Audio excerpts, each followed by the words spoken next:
I've seen many independent traders fail because they thought they needed to know dozens of complicated strategies to succeed. But that's not true. There are a few key strategies to master. Today, one of our seasoned traders and mentors is going to share 3 basic strategies he believes every trader should know to build a career. I'm Mike Bellafiore, co-founder of Capital. We trade in New York and Miami. And under our guidance, many traders make 7 and even 8 figures a year. What you're about to see is taken from our real-life guidance. Let's get started. Welcome to another edition of Barboard. July gave us 3 of our best trades of the year, and each one was special. The AI-powered one opened at more than double the initial price and earned the firm over $5 million in profits for those who were prepared. Stocks with growing demand that skyrocketed and then reversed, and one of the cleanest candlesticks in months, if not years. And last but not least, the breakout that all traders saw as Bitcoin hit record highs in a perfect combination of confirmation and context. These weren't just great trades, these were our guided trades. In this video, we'll go through all 3 trades step by step, show you how to spot them before they happen, and how to trade them when they happen. Let's start with Figma on July 31st. A little research shows that Figma isn't just design software. It's an AI-powered operating system for building the internet. Figma was a huge success, and with AI continuing to drive the market higher, it's no surprise that it was one of the biggest debuts of the year. The price was set at $33 and it opened to $85. That price gap speaks for itself. It was also one of the top 3 deals of the month, and our firm made about $5 million on it. We can now talk about every deal we made. Some of them are powered by proprietary technology, including order functionality built by our engineering team. These tools are not available on retail platforms like Robinhood. And frankly, there are deals we don't talk about publicly due to competition and lack of liquidity. But 2 trades will show you that the overnight setup and openings were different. These were clean, well thought out trades with nearly unlimited potential. If you've been following recent names like Circle, Corvi, FK, Ilkai, you've probably started to notice patterns. Studying these names will give you an idea of what's working. You can also stay informed about upcoming deals by checking the deal calendar on something like renaissancecapital.com. These are the types of deals you want to have on hand if names like Stripe or Dabrick hit the market. Let's break this trade down and show you how it went. As you can see, it's a total bust. You can see it opens at 1400 sharp, which is pretty late for a PO, and you wanted to buy it, you'd only have 2 hours before it closes. So if you wanted to buy the stock on the first day when it opened at 85, it would drop pretty quickly and then you'd see a lot of people buying it. And that would be the momentum going up. If you could catch that dip and capitalize on it, you'd take advantage of that momentum and go against the downtrend. As far as managing the trades, you have a few options. You can use it. You can use it on a 2-minute, 5-minute basis, but you have to follow the trend and take profits when the idea is justified and the momentum is gaining momentum. You can use it for tracking as well. You can use the EMO on the 2-minute, 5-minute, but you have to follow the trend and take profits when the idea is justified and the momentum is gaining momentum.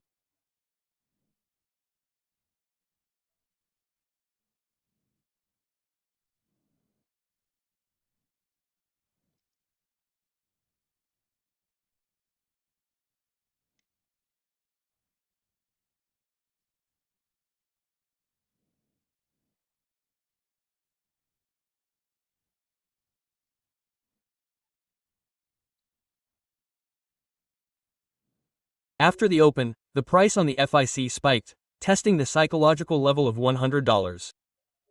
And that was a really good level to take profits. It just needed to go from $85 to $100, where we could take some profits.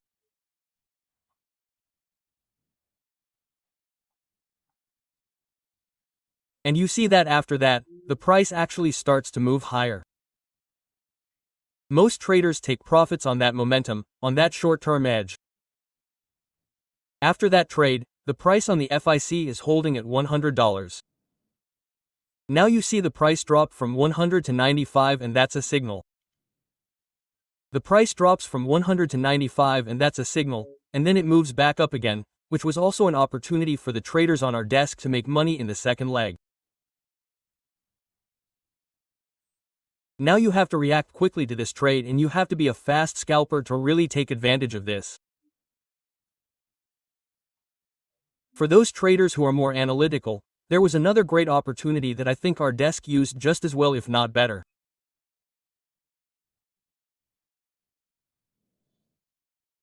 This trade has been going for a while and you have had plenty of time to get into it. This is a late day continuation and overnight long ideas.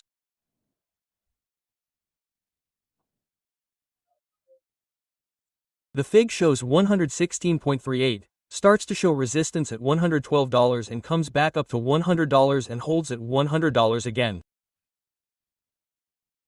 We are starting to hold above the WA. Personally, I and many of the traders on my team who have been studying recent POS and POS in general have noticed that on a strong PO, price often moves much higher.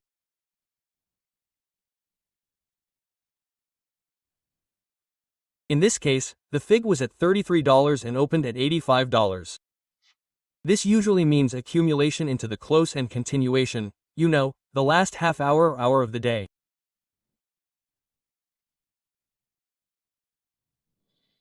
And again, studying it, this is exactly what I was looking for. I know this trade works best in the last hour of the day when the price of the IPOS is rising. $100 is support, it's holding. And it's very stable right now. And we have a small level below $100.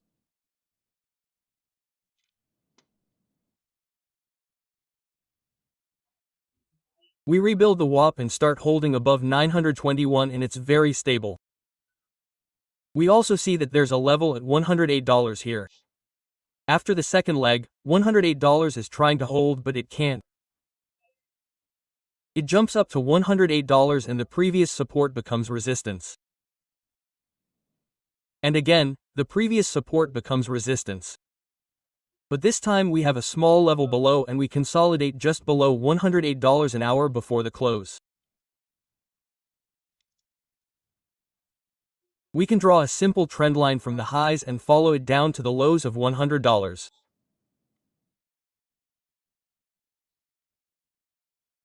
We can also just draw a wedge to help us frame our trade.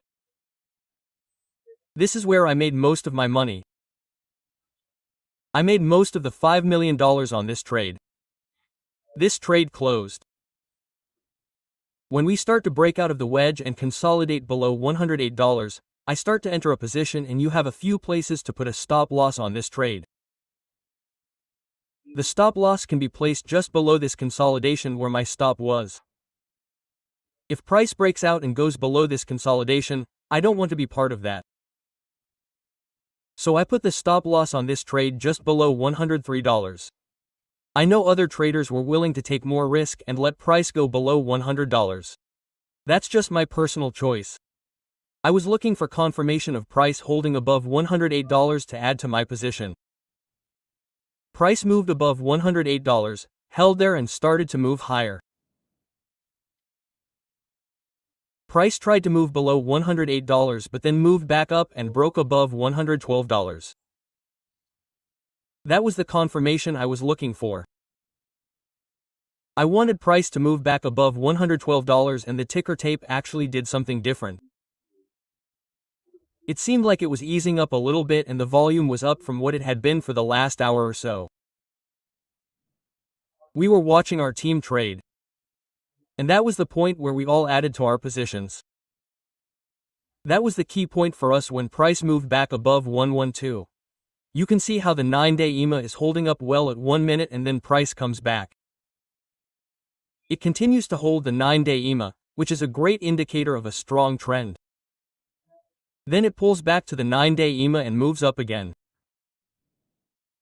Then we look for a break of the daily high. That's another opportunity to add to. And some traders on our desk were adding to their positions.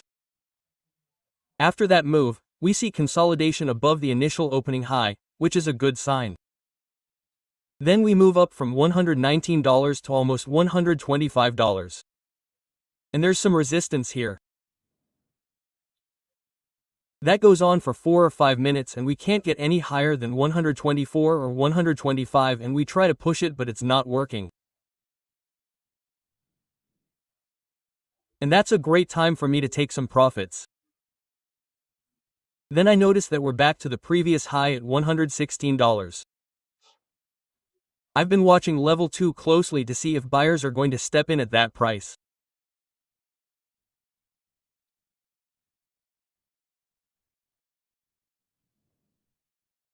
The previous high is trying to break through support but it's not able to and it's holding there for 3 minutes.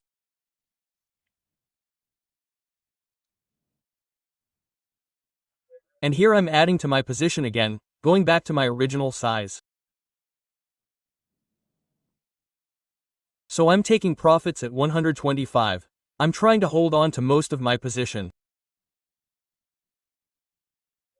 Then it tries to break out and I sell half.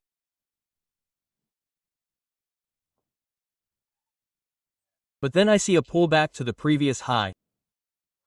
I'm watching level 2 to see if buyers are going to step in. And they are. And I'm adding to my position again. Now we have a strong daily rally in a hot sector that's breaking through the close. There's clear momentum. That's what a perfect overnight rally looks like.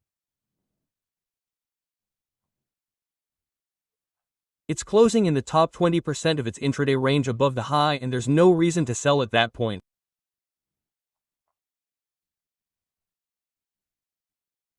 I've been watching this all evening. We'll zoom in to the 2-minute and the trend is still holding. Support at 9 EMA, candle at 21, and the trend is still holding. And you can see how well these EMA are doing after the trend broke at the flag. Since it broke the wedge and then the flag after holding at $100, the trend is still holding at 9.21 EMA on the 2-minute chart. And I had an idea that price could go up to 150. And with patience, yes, it does break the daily high at the end of the session and pulls back. That's normal. I don't think that's a false breakout. The trend is still holding. It's still holding and starting to go higher, you know? But price is not going parabolic yet. It's just a slow, steady move up. And that's when we get up from 130 to 140 pretty quickly. That's when I start taking profits on my position. The ultimate target is around 150. Pull back to 21 EMA. As we have seen throughout the evening session, and the trend continues.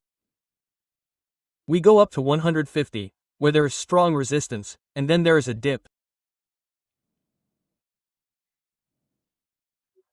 Then there is a lower high and another dip. And here's where I decided to sell the rest of my position, taking profits. Here's how I did it. And I know that my team of 8 traders traded the same way.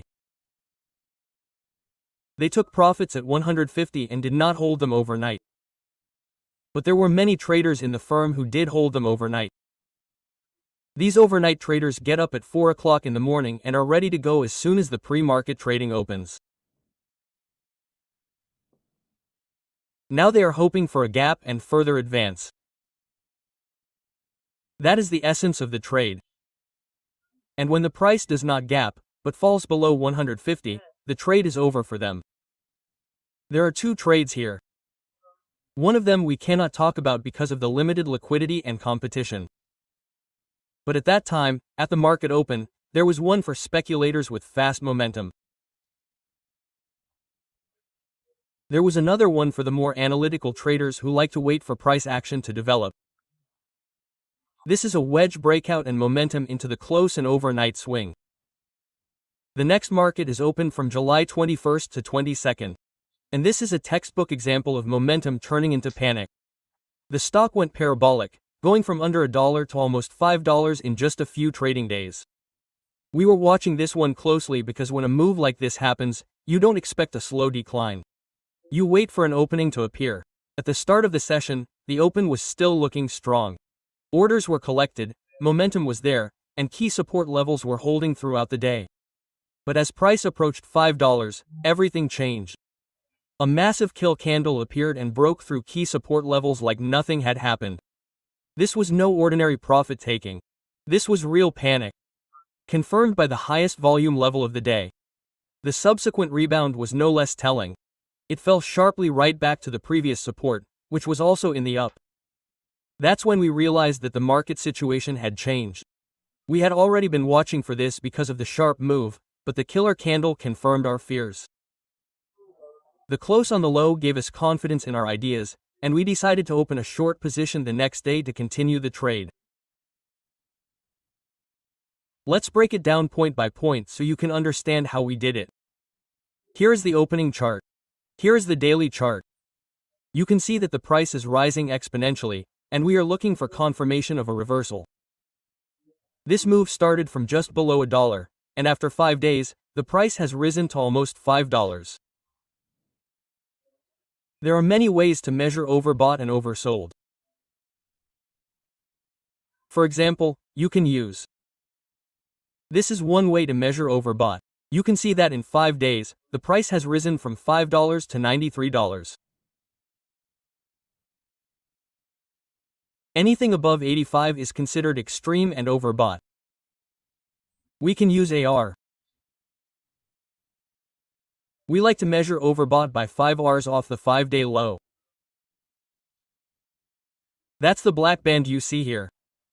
That's 5 off the 5-day low. And you can see that we're well above that. We can use Bollinger Bands. If we plot the Bollinger Bands on this chart, you'll see that price was well above those bands. Another way to measure percentage changes off the 10-day simple moving average. Any of these will help you determine overbought, but when they all line up, that's the most confident. I've marked my levels here. Price was overbought on the open. One more rule of thumb I use when I'm looking for a short, long trend. If price retracements or moves above the VAP after 10:30, it's not a short trend. The bulls are in charge. That helps me minimize the number of short trades. Price is still moving higher. The bears haven't been able to get price below the open, which is when volume is typically highest. Price holds above the VAP after 10:30. This is not a short trend yet. In the afternoon we see a push and a small pullback. The highest trading volume of the day, and then the price comes back and holds at $3.83. This is our first support level, and after that the price does not break it. You can see how much trading is going on. After the price drops below 3.8, it cannot go any lower, and the selling pressure weakens. The price comes back to 3.8 and holds there. The price makes a new high, and we have a couple of new support levels, $4 and another level at 4.2 cents, which are holding. The price continues to rise. If we zoom in to 5 minutes, we can see how well the 20-day EMA works on the 5-minute chart. The trend does not change. The price comes back to the 20-day EMA on the 5-minute chart, holds there. When I trade instruments like this, I pay attention to several time frames. I usually look at the 1-minute, 2-minute, 5-minute, and 15-minute charts to help me trade. Because you can see things on the 1-minute chart that you can't see on the 2-minute chart, you can see things on the 5-minute chart that you can't see on the 2-minute chart, and so on.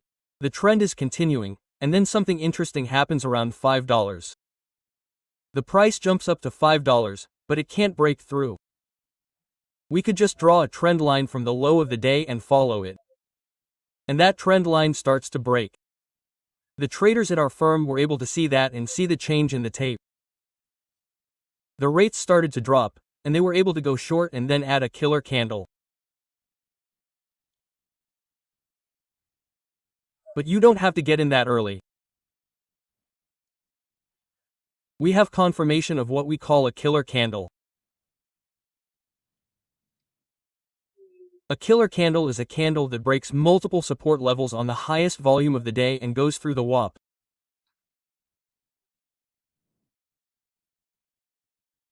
It easily breaks the WAP and multiple support levels and often goes down.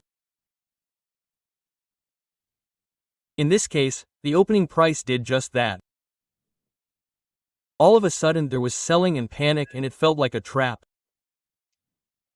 And all of a sudden, everyone who was buying and chasing the price higher and higher after a 400 to 500% rally realized that they had been FOMOed and the dam had broken.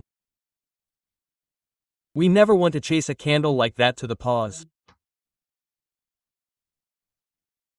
I like to wait for what I call the first bounce trade. So we have a killer candle and I wait for the first bounce. That killer candle convinces me that the price has turned around and is going down. The price comes back in a squash and I go short. I'm only risking whatever price was before the killer candle when all that volume came in. My stop loss is just a few cents above that killer candle. I go short at 3.80 and then I see the price drop to 3.7 and I add to my short position. We can't see it now, but this was an interesting candle. Price drops from 3.8 and goes down to 3.7 pretty quickly. And that's a signal for me. I'm still willing to risk the entire position to take profit just a few cents above the killer candle. There's a battle between 3.75 and 3.80. And then price comes back. I think this might be where the shorts get trapped and there's a squeeze, and I'm willing to take profit when price gets above the killer candle. But price drops back to 3.7. And we see this curl. I like to call it a curl, and we can define it as sustained selling pressure and a change in the nature of the price action. Price drops back to 3.7 and we see selling pressure on the red candle. Then we break 3.7 and continue to fall. When I see this curl, I start to aggressively add to my short position. And now the stop loss is set just above the high of that candle at 437 and just above $4. The stop loss is now at $4.10. And I know for a lot of the traders on my team, this was a point where we had a great risk reward because the second part of the move down could have potentially led to the low of the day at 260. We could have had a smooth move like $5 to bounce off that candle.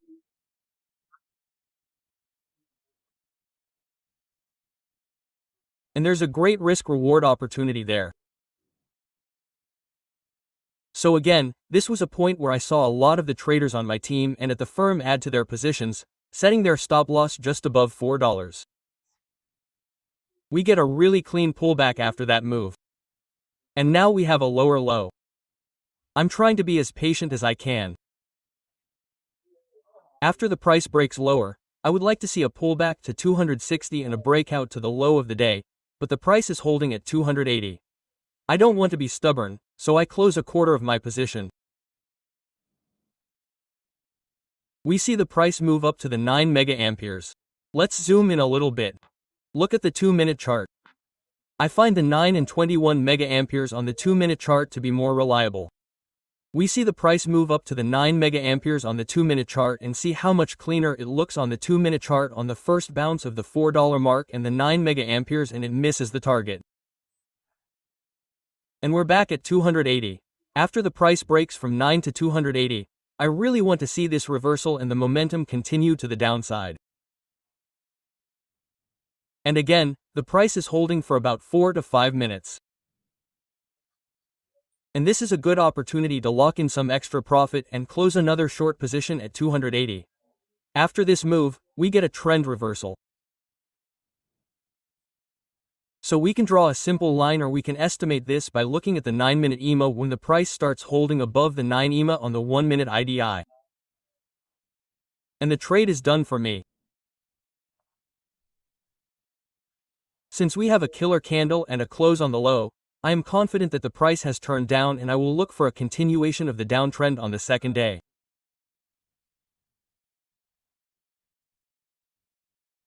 The stock closed at the lower end of the intraday range, which is additional confirmation besides the killer candle. And now if I really think the stock has turned down, I want to short it at resistance to take a nice profit instead of chasing the decline. The next morning, we see a gap up, which I look at and my team also looks at it as a gift. It coincides with the $4 level that was broken after the bounce after the killer candle. In the morning I see an attempt to break $4 and a failure. A failure to break $4, but you know, it's holding at 380. From the open we get a push to $4. A big pullback. And I see a big buy order at $3.80. It gets filled. That's when I go short with a stop just above $4, just like that sell trade after the bounce. It bounces off resistance, turns down, and I go short and my stop is $4.10. And then it starts holding below the WAP and we get momentum toward the previous day's close.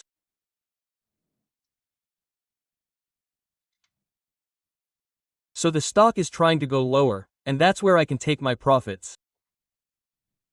We're still below 9 EMA. Reject 9 EMA. I'm sure this is a strong trend.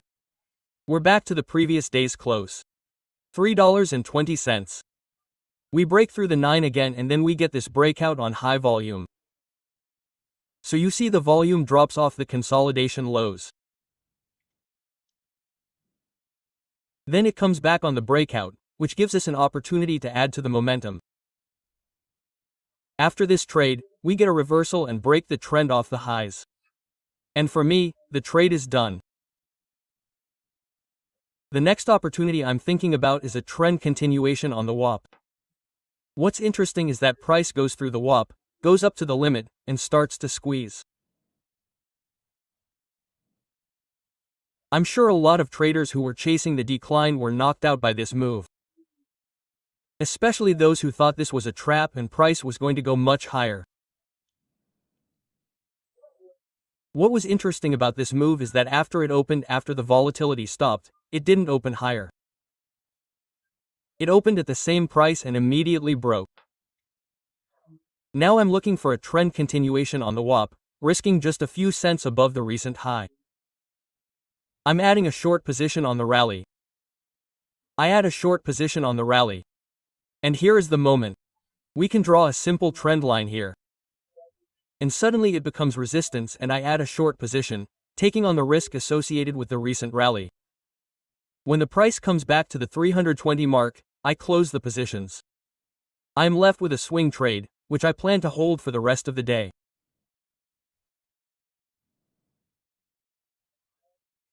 I made a nice profit on the entry and from the impulsive spike during the consolidation, I entered the trade at a great price to continue the VAP and I just wanted to work.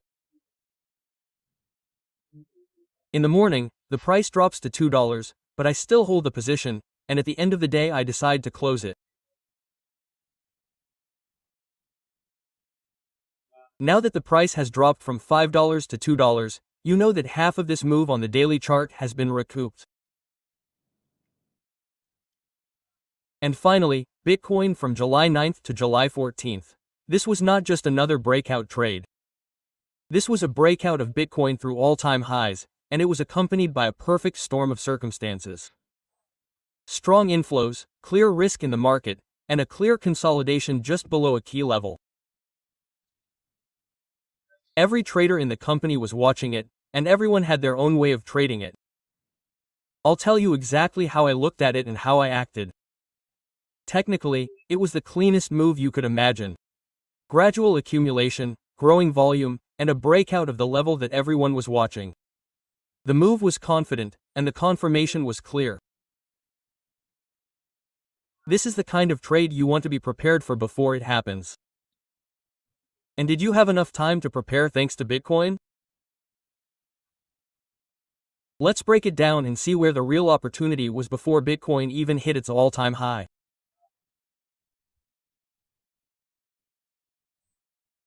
And you can see that since it hit its all-time high in May, it's just been consolidating and forming a wedge, starting to tighten, forming a wedge. whatever you want to call it.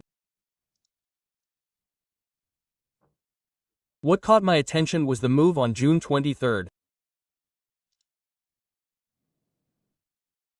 You can see clear support. We look at EBIT, one of the most liquid Bitcoins. There is clear support at $58. It holds, it holds, it holds. And that move probably takes a lot of traders out of the game, and then the price goes back into the range. That is usually a sign that there may be a breakout after a pullback like that.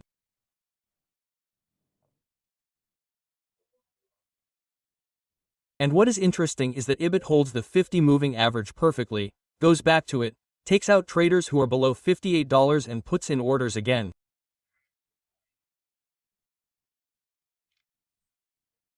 You can see that the price is approaching the upper boundary of the previous trend line, which was at an all-time high, and then the price breaks that trend line. I tried to go long, but I got stopped out below that candle.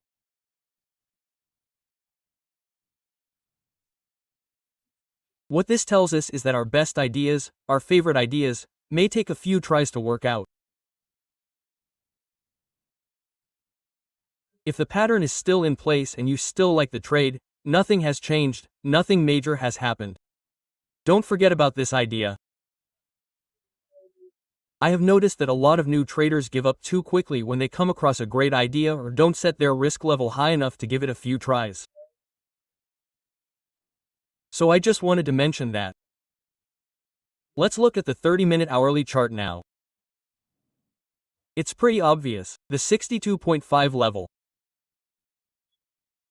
The previous high was made, but it didn't hold at 62.5 and it couldn't hold above it. It couldn't hold above 6.250. It couldn't hold above it. It couldn't hold above it.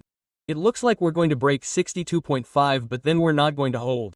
The breakout through all-time highs is obvious. Everyone can see that, but does everyone see 62.50? Probably not. That's the level I've been looking for Bitcoin to hold above it and continue its move to all-time highs. Let's see what happens when 62.5 is tested. We're looking at July 9th right now. I check my Bitcoin every morning when that happens. I'm setting an alert. And since we're just below 6,250 right now, I'm going to be watching Bitcoin very closely. We're down a little bit in the morning, but we recover and hold at 62. And then towards the close, we have a little consolidation around the high of the day, and then volume starts to pick up above 62.5. I'm going long at 62.5. And at the same time, this is an opportunity for longer-term gains. I'm spreading my risk across weekly options and next week options. I'm buying weekly options on 63. I'm buying weekly options on 64. I'm buying options on 64 for next week and 65 for next week. I like that idea. I'm even buying options on Bitcoin-related stocks like Coin and more to round out that trade.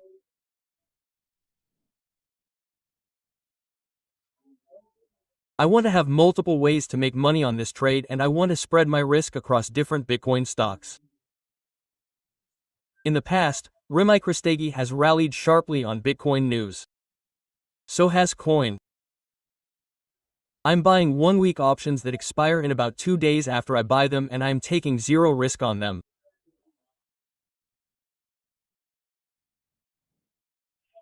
Options that expire in about 8 days after I buy them. So I am taking less risk next week than this low.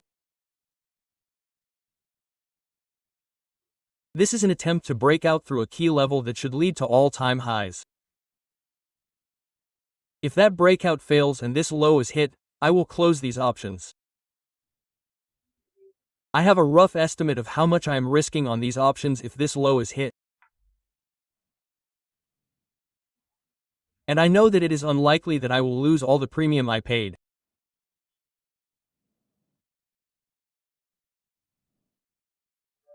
There will definitely be some indication that I am wrong before the premium on next week's options goes to zero. I will be able to minimize my risk on this trade. So I'm buying more than I'm willing to lose. I'm just saying that the volume right now is really high. If we zoom out and look at the last 5 or 6 days on a 2-minute chart, we haven't seen a single day where the volume was 155 million shares in 2 minutes or 2 million shares in 2 minutes.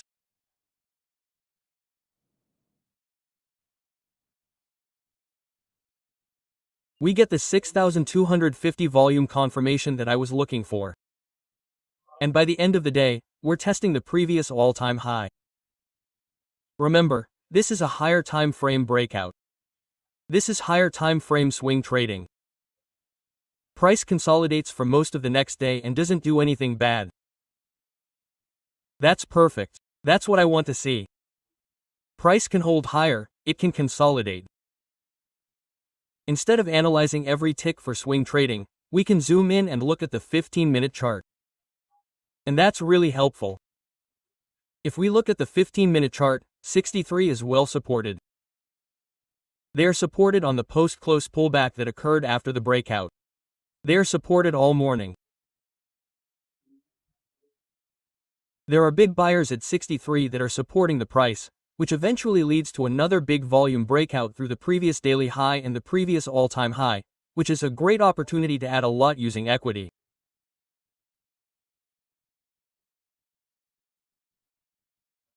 More traders are now buying the all-time high breakout. Not many of them were able to see the breakout at 6.250 that triggers the trade. But of course, everyone who follows Bitcoin sees this and it adds fuel to the fire.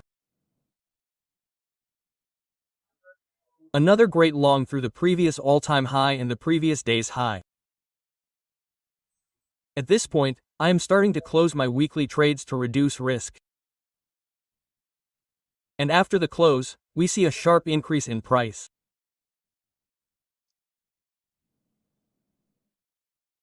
I believe this is due to margin calls, shorts that are being closed by brokers.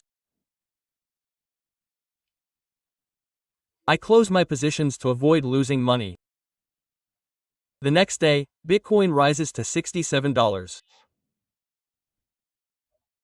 I sell the rest of my weekly options and start closing my positions next week. And we see consolidation again. No big deal, price is holding at these levels. We have consolidation. Price is holding at these new levels. And then we get one last spike up over the weekend. A lot of the traders on our desk sold their positions when price got to $70 and rallied in the short term.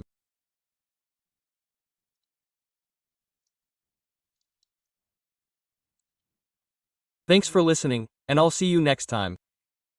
So you're an active trader, but you're not doing as well as you want to do, you're not doing as well as you deserve to do. And you can't figure out why you can't make a profit no matter how hard you try. What is it? Let me tell you why. It's your competition, the traders in this room. This room is full of elite traders. Some of them are making 7 and even 8 million a year. In fact, our top guys have made almost $20 million net in a year. Let's go into my office so I can tell you more.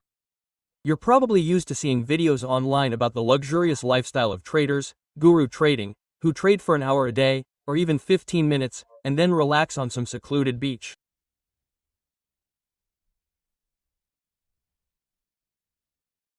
Well, I can tell you that our traders train like professional athletes.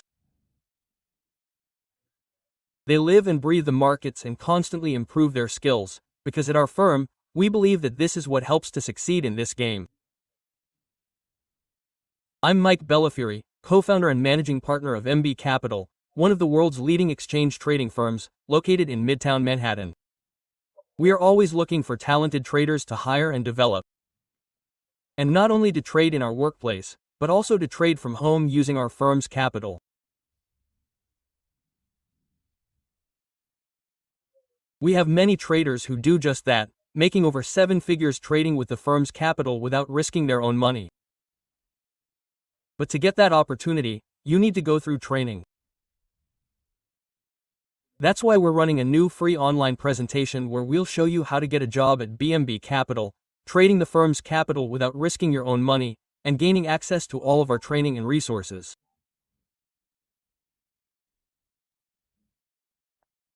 And the best part is, you don't have to be a profitable trader. In fact, we prefer to train profitable traders with our methods and techniques. That's why we have just 3 simple criteria to help you pass the interview. We're looking for ambitious and driven traders who fit our culture first and foremost. So if you think this might be of interest to you, sign up for the free 1-hour online presentation by clicking the link in the top right corner of the screen.